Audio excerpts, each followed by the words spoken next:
How to install the FTP client Filezilla on Windows. Go to the official website of Filezilla.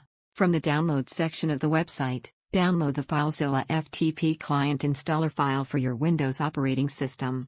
For instance, if it is Windows 64-bit, go and click on its setup file. Click on the Save File button. Now open the folder containing the downloaded file and double-click on the file to run it.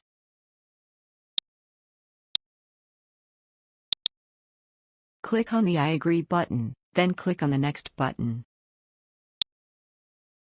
Click to check the box for desktop icon of Filezilla and then click on the Next button. Choose the destination folder and then click on the Next button. Now click on the Install button. Now click on the Finish button. That's it, we have successfully installed FTP client Filezilla on Windows. Now you know how to install the FTP client Filezilla on Windows. To know how to access or connect to your FTP account via Filezilla, watch our next tutorial. Thank you for watching.